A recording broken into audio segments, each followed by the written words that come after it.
Kita beralih ke informasi mancanegara, pemirsa perluasan layanan seluler 5G meresahkan industri penerbangan di Amerika Serikat yang khawatir kedekatan frekuensi bisa mengancam keselamatan penerbangan. Regulator pun akhirnya turun tangan, konsumen Amerika Serikat yang telah lama menunggu layanan 5G jadi bertanya, mengapa baru dipersoalkan sekarang? Berikut laporan tim VOA dari Washington DC.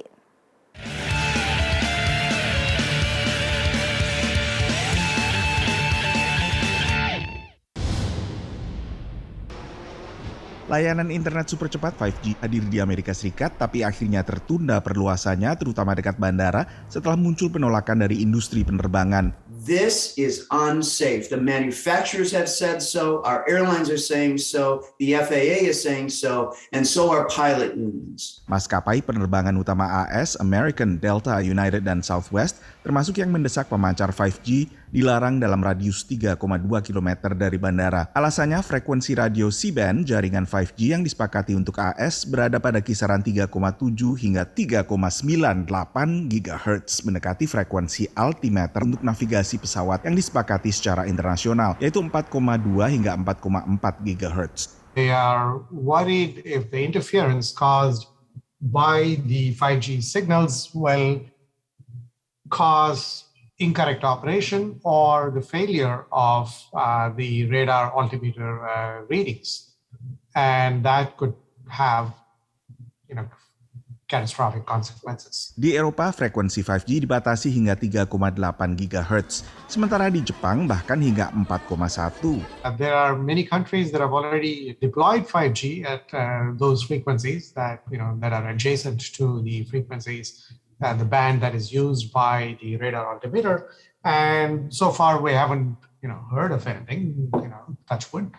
Tapi di Prancis misalnya, daerah buffer atau penyangga tanpa pemancar 5G lebih luas dibandingkan di Amerika Serikat.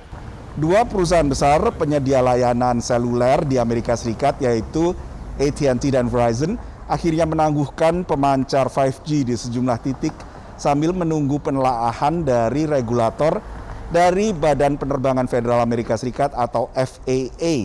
Konsumenlah yang kecewa. Both the airline industry and the wireless service providers have seen this coming. And I sense that's part of the frustration that I've been reading about from the wireless service providers. They seem to indicate that there has been testing done on this. There is not a problem. And yet the FAA is perhaps not convinced of this, and neither are some of the major airlines. So this came as perhaps a surprise to the general public, but the industries, both the service provider, wireless service providers, and the airlines really knew about this for a couple of years.